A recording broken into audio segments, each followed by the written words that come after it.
오늘 말씀의 주제는 뭡니까? 기도입니다. 네, 얼마 되지 않으니까 저를 딱 보시고 그런데 이 사실 기도는 기독교만 있는 게 아니에요. 교회만 있는 것이 아닙니다.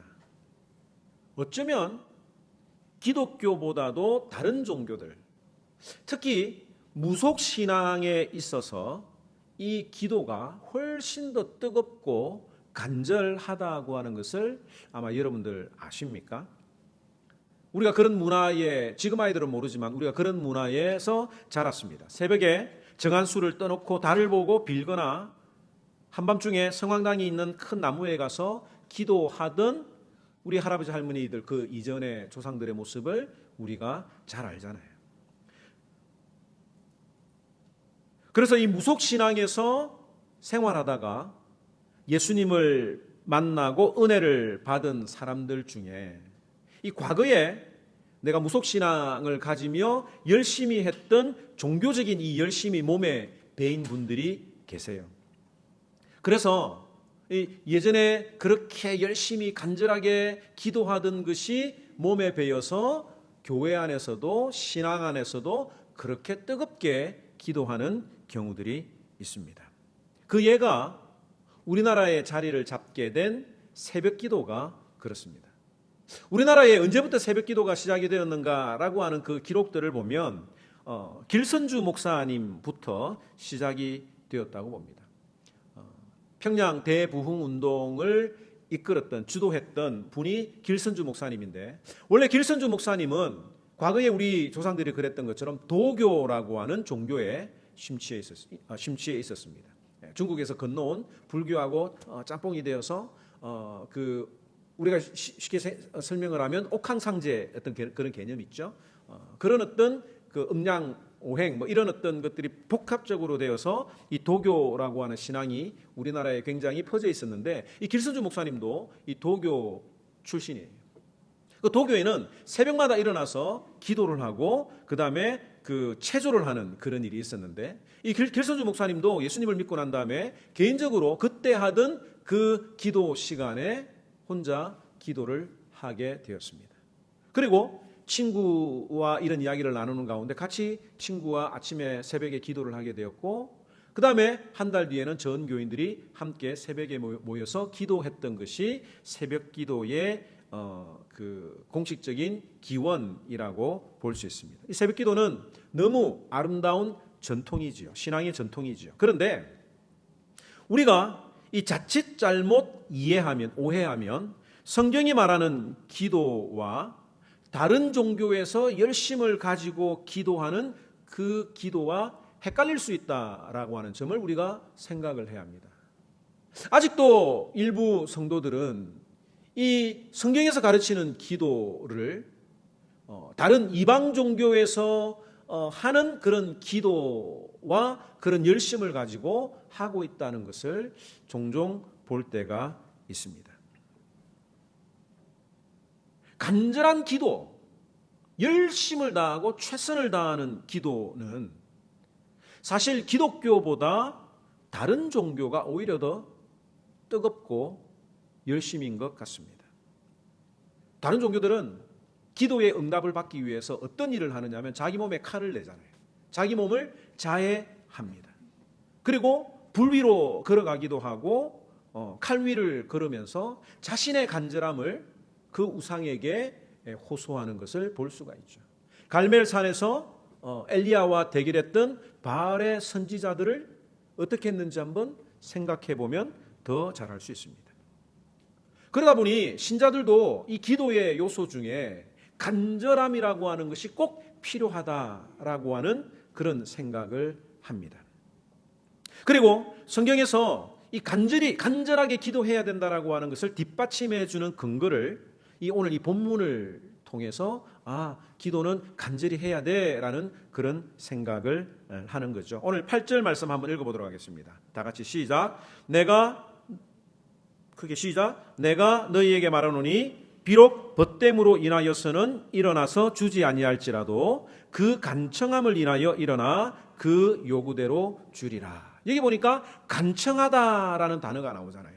이 간청하다라고 하는 단어를 간절히 청하다라고 하는 뜻으로 생각할 수가 있습니다. 또 다른 성경에서는 강청이라고 하는 단어를 사용합니다. 이 강청은 뭡니까? 강력하게 요청하는 기도 뭐 이런 뜻으로 해석할 수가 있겠죠. 그리고 이 말씀을 9절과 10절의 말씀과 연결해서 생각하면 기도는 더욱 간절히 구할 때까지 찾을 때까지 문을 두드려야 되는구나라고 하는 것을 그것으로 우리가 생각할 수 있습니다. 누가복음 11장 9절에서 10절 말씀, 우리가 너무 잘 알고 있는 말씀인데 한번 읽도록 하겠습니다. 시작. 내가 또 너희에게 이르노니 구하라 그리하면 너희에게 주실 것이요 찾으라 그러면 찾아낼 것이요 문을 두드리라 그러면 너희에게 열릴 것이니 구하는 이마다 받을 것이요 찾는 이는 찾아낼 것이요 두드리는 이에게는 열릴 것이니라. 앞에 기도를 간절하게 기도하는 그 간청의 요소가 있고, 그 다음에 9절과 10절에서 구하라, 찾으라, 문을 두드리라, 간절하게 기도하라 라고 하는 것처럼 우리가 느껴질 수가 있습니다. 오해하지 마십시오. 간절하게 기도하는 것 너무너무 좋은 일입니다. 그게 나쁘다고 지금 제가 말하는 게 아니에요. 우리들 중에 누구라도 이렇게 간절하게 기도하는 분들이 있다면 저는 너무너무 좋겠어요. 아무런 문제가 되지 않습니다만 그 간절한 기도보다도 그것을 뛰어넘는 예수님의 가르침이 있다고 하는 것을 우리가 본질을 좀 더 알고 기도하는 것이 훨씬 더 유익하다고 하는 거죠. 여러분들에게 질문을 한번 던져보겠습니다. 한번 생각을 하시고 나중에 한번 나눠보세요. 여러분들이 정말 간절하게 열심히 기도했던 기도의 제목이 여러분들의 삶에 있습니까? 얼마나 간절했는지, 또 얼마나 오랫동안 끈질기게 기도했는지 한번 생각을 해보시기 바랍니다. 그때 어떤 느낌이었는지, 그렇게 간절하게 기도했던 그 내용들을 서로 이렇게 나눠보는 것도 좋을 것 같아요. 그런데 이 기도의 간절함보다 더 중요한 것이 있는데 오늘 그것을 여러분들과 나누기를 원합니다. 첫째로 오늘 이 본문이 간절한 기도만을 말하는 것이 아니라고 하는 세 가지 이유를 들어서 한번 제가 먼저 풀어보도록 하겠습니다. 이 간절하다라고 하는 헬라어는 아나이데이아라고 하는 거예요. 헬라어로는 아나이데이아라고 하는 단어인데, 이 아나이데이아라고 하는 이 단어의 본래 뜻은 뻔뻔하다, 고집스럽다라고 하는 뜻도 있지만 건방지다, 뻔뻔스럽다, 그 다음에 파렴치하다, 부끄러움을 모른다라고 하는 이런 뜻이 있습니다. 이 고대 문헌에 보면 이 아나이데이아가 뻔뻔하다라고 하는, 담대하다라고 하는 이런 뜻으로 사용되었지 간청하다, 간절히 원하다라고 하는 뜻으로 사용된 적이 없습니다. 그러면 언제부터 이 아나이데이아가 간절하다, 간청하다라고 하는 뜻으로 쓰이기 시작했느냐면 12세기 때부터 중세시대 교회의 유미티우스라고 하는 수도승이 이 아나이데이아를 간청하다라고 하는 뜻으로 사용된 것이, 그 기록이 발견되었습니다. 그러니까 그 이전에는 아나이데이아가 뻔뻔하다라고 하는 뜻으로 사용되다가 12세기에 이 아나이데이아가 간청하다라고 하는 뜻으로 쓰여진 것이 발견되었다라고 하는 거죠. 둘째로 여러분들에게 질문 한번 해보겠습니다. 오늘 본문을 보면 떡을 빌리러 간 친구가 몇 번 찾아갔습니까? 그 다음에 얼마나 오랫동안 그 친구의 문을 두드렸습니까? 오늘 본문에 보면 떡을 빌리러 간 그 친구가 여러 번 찾아갔다든지 한 10시간 동안 문을 두드렸다든지 뭐 이런 어떤 내용은 하나도 없습니다. 들어줄 때까지 두세 번 요청했다 이런 어떤 내용도 없어요. 우리가 지레짐작으로 막 들어줄 때까지 문을 두드린 것으로 우리가 생각할 수 있지만 본문에는 그런 내용이 없습니다. 그 다음에 세 번째, 우리 7절 말씀을 한번 읽어보도록 하겠습니다. 7절 말씀 시작. 그가 안에서 대답하여 이르되 나를 괴롭게 하지 말라. 문이 이미 닫혔고 아이들이 나와 함께 침실에 누웠으니 일어나 내게 줄 수가 없노라 하겠느냐. 이 무슨 뜻이에요?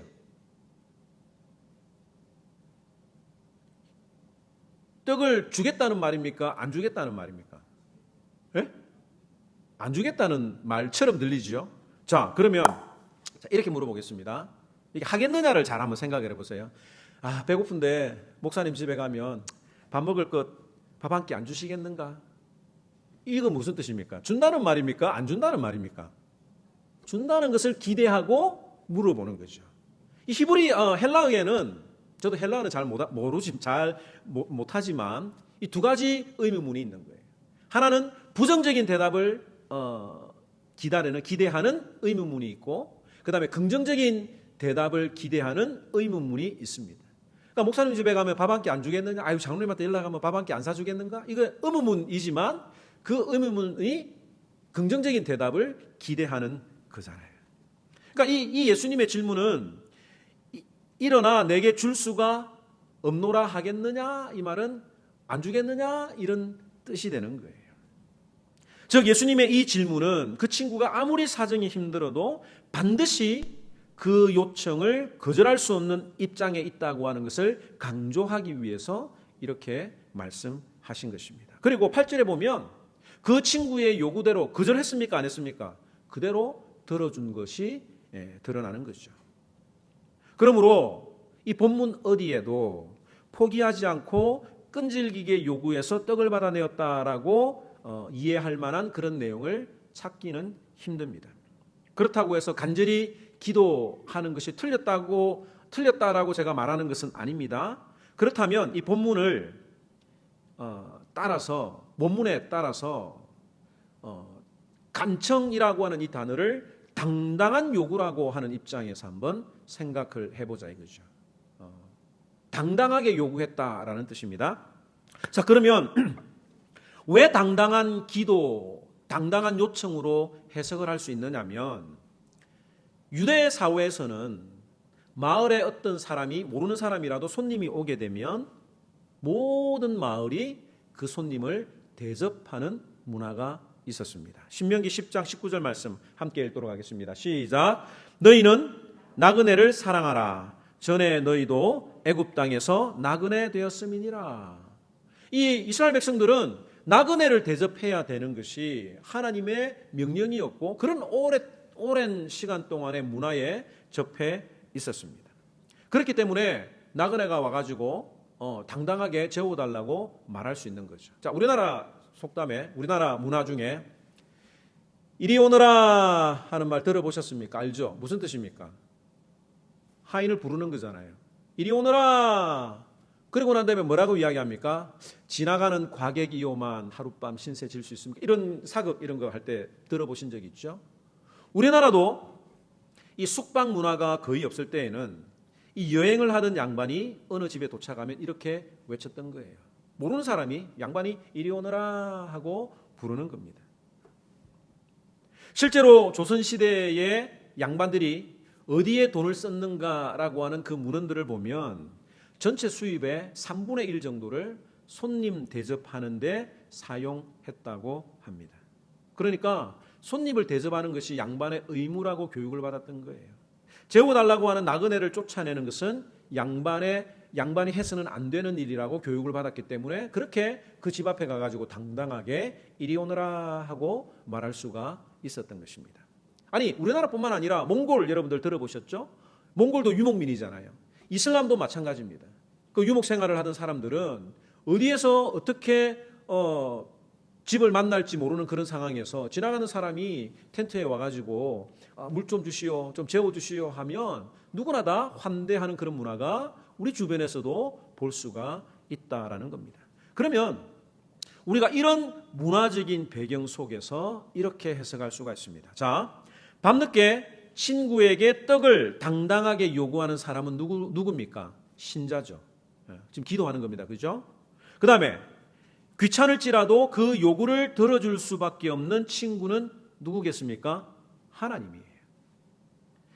당당하게 요구할 수 있는 사람, 기도하는 사람, 그리고 기도를 당당하게 하면 그 기도를 반드시 들어주셔야 하는 하나님이라고 하는 뜻으로 오늘 이 말씀을 이해하고 생각해야 합니다.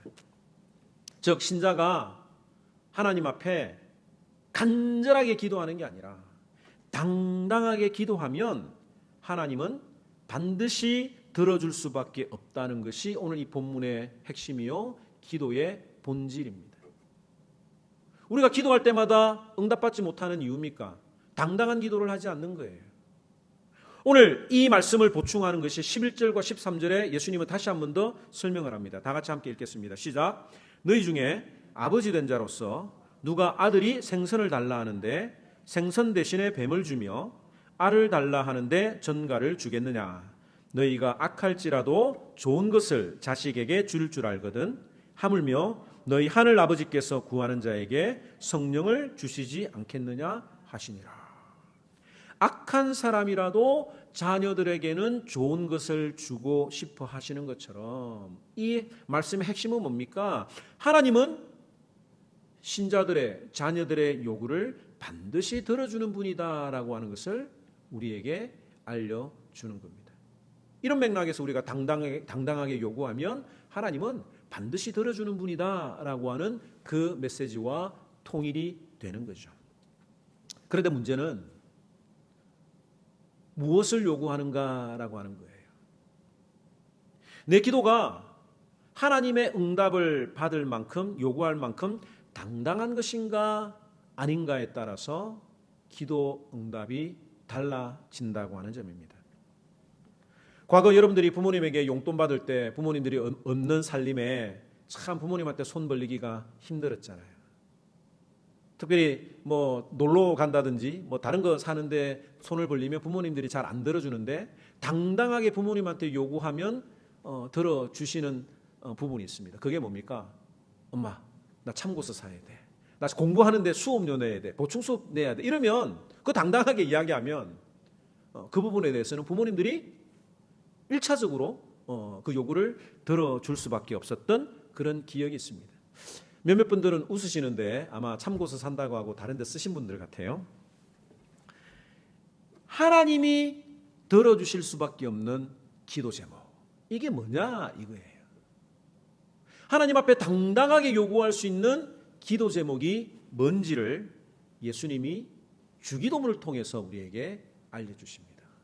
주기도문 자체로도 오랜 시간 동안 설교를 할 수 있지만 짧게 설명을 하면 주님이 가르쳐 주신 기도를 통해서 우리가 당당하게 요구할 수 있어야 하는 것은 아버지와 자녀와의 관계에서 기도가 드려질 때 당당할 수가 있는 겁니다.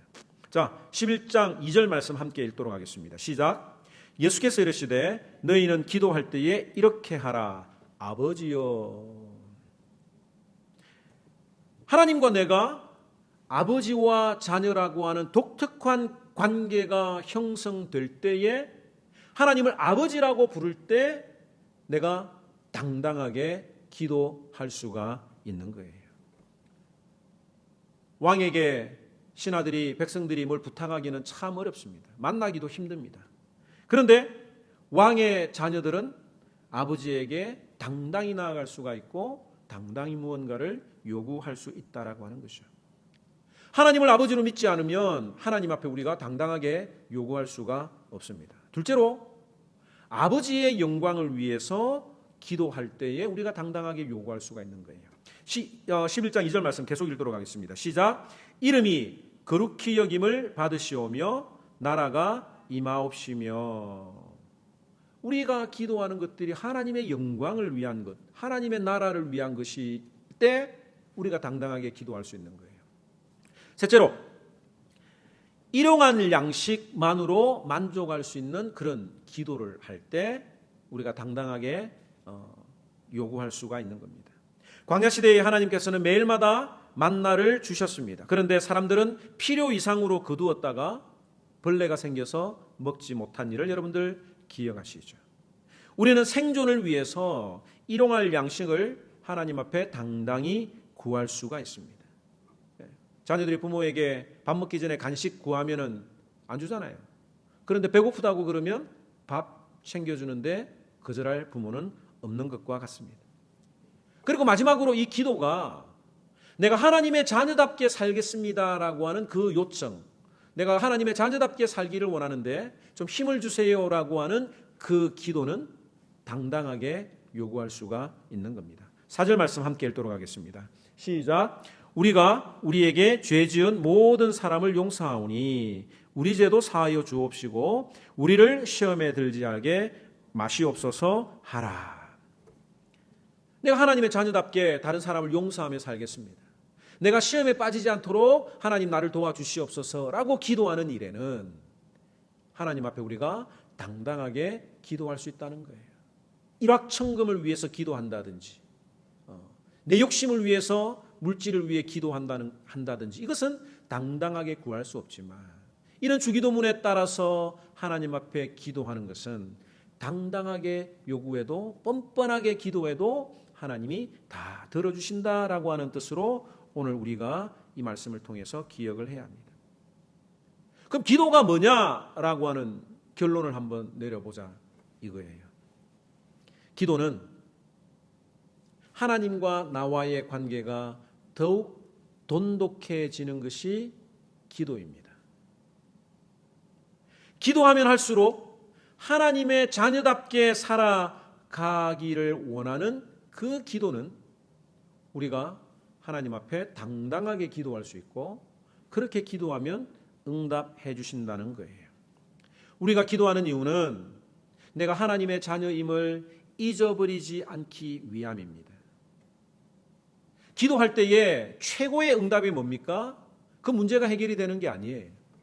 그 기도를 통해서 하나님을 만나고 아버지와의 관계가 회복되는 것이 가장 최고의 기도 제목입니다.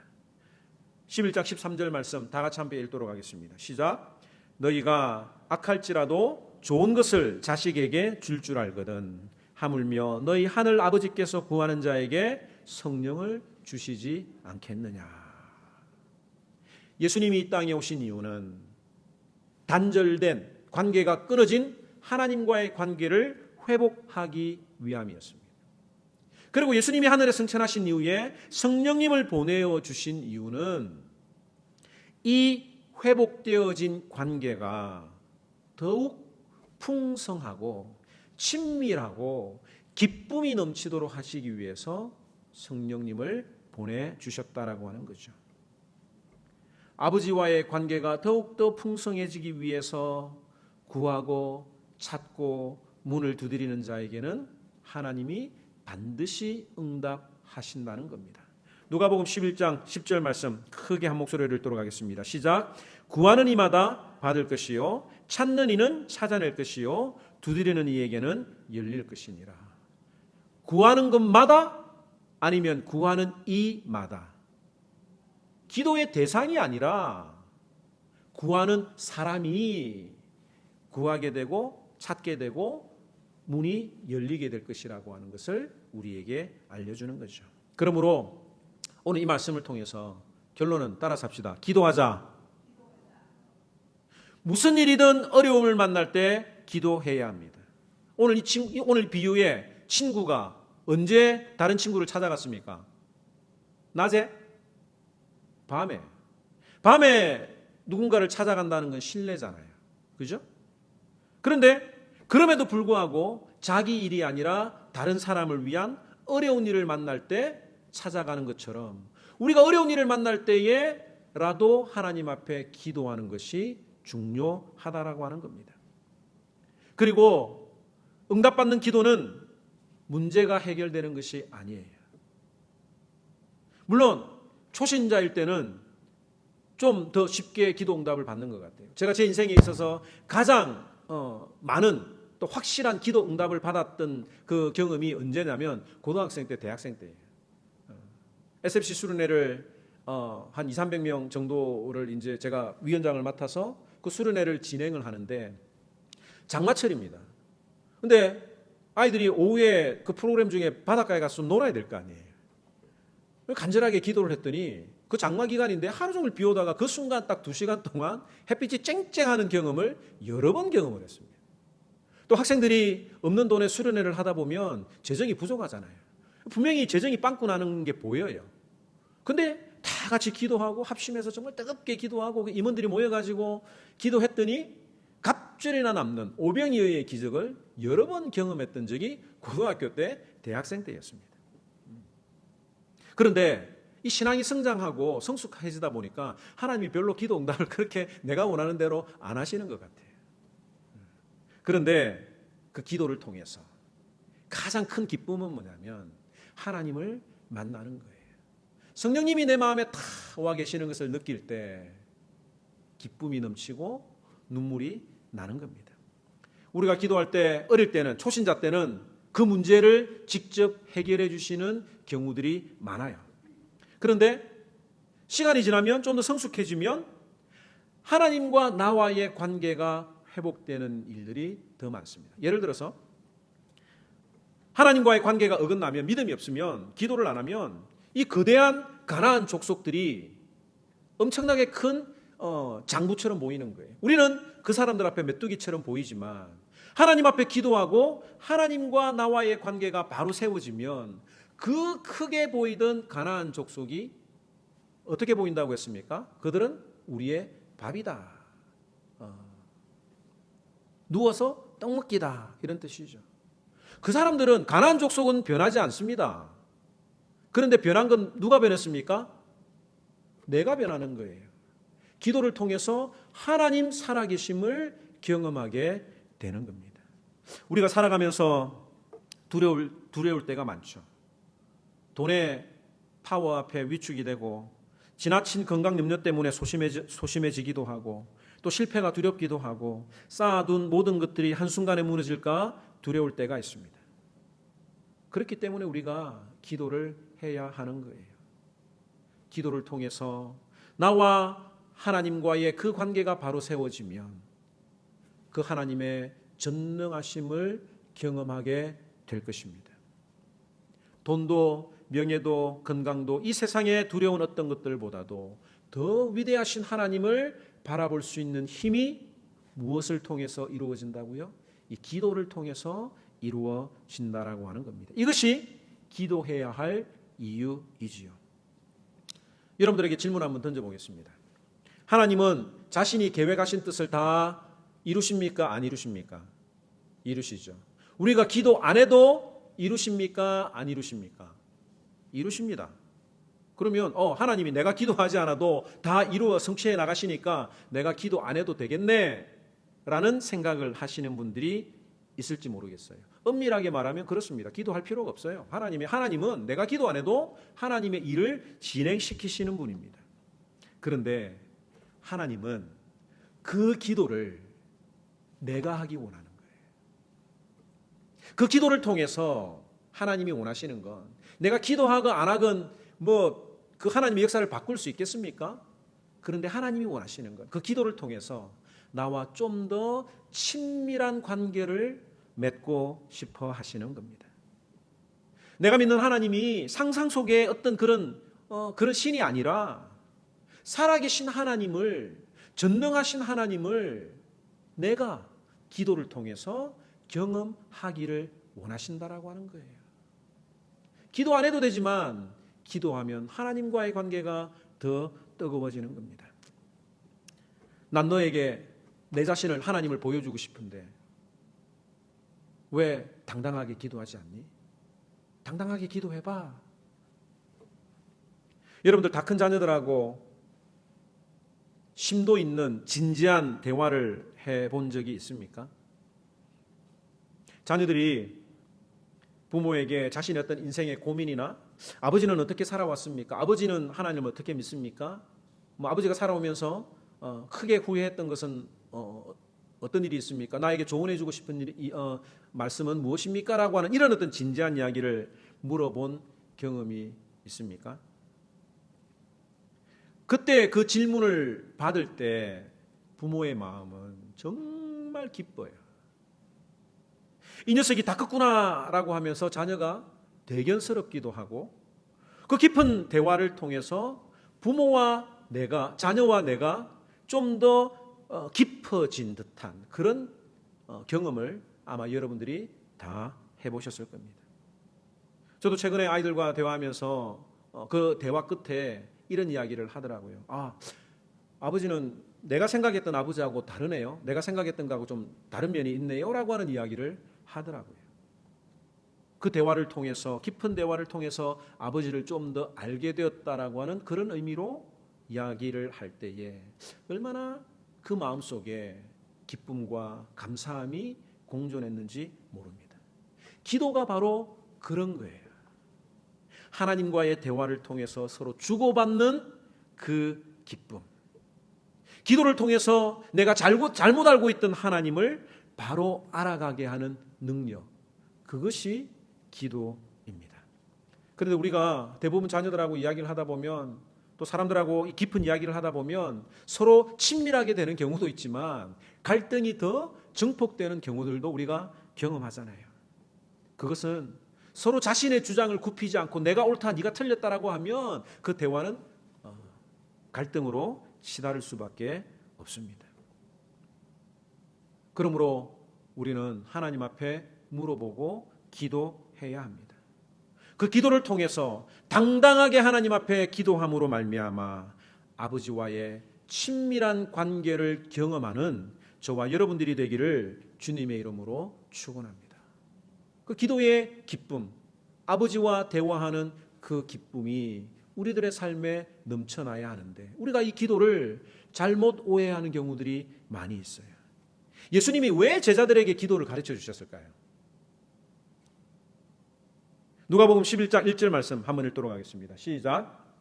예수께서 한 곳에서 기도하시고 마치심에 제자 중 하나가 여짜오되 주여 요한이 자기 제자들에게 기도를 가르치신 것과 같이 우리에게도 가르쳐 주옵소서. 예수님도 기도하셨고 또 세례 요한이 제자들에게 기도를 가르쳐 주고 세례 요한의 제자들이 기도하는 모습을 보니까 뭔가 있어 보입니다. 뭔가 신비스럽고 경건해 보입니다.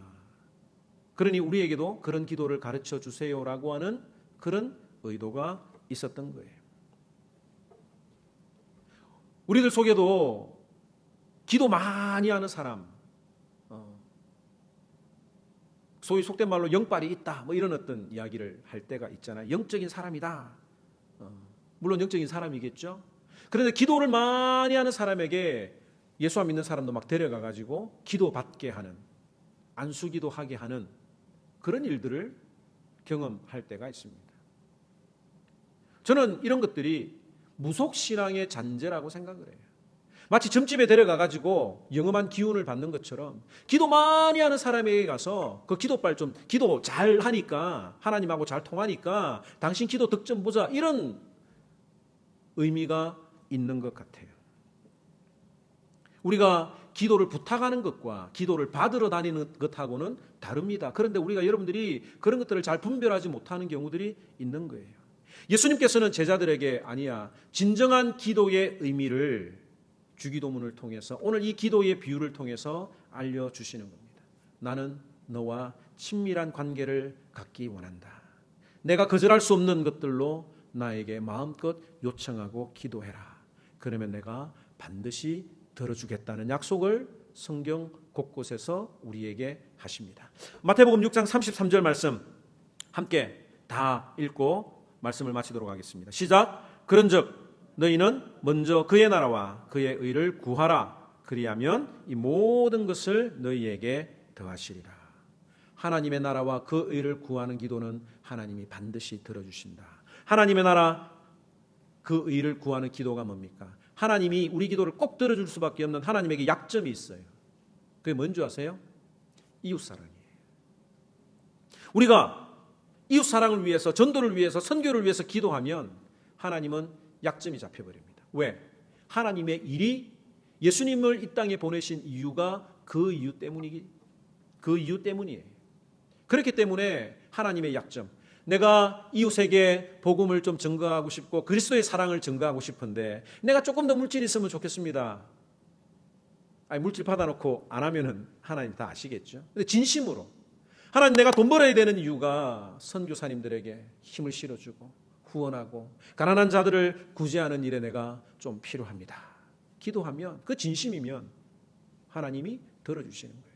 하나님이 내가 자꾸 이렇게 힘이 없어지는데 나에게 좀 힘을 주셔서 다른 사람 내가 좀 픽업도 해야 되고 다른 사람도 내가 좀 도와줘야 되는데 건강이 필요합니다 라고 기도하면 그 목적을 위해서 기도를 하면 하나님이 들어주시는 거예요.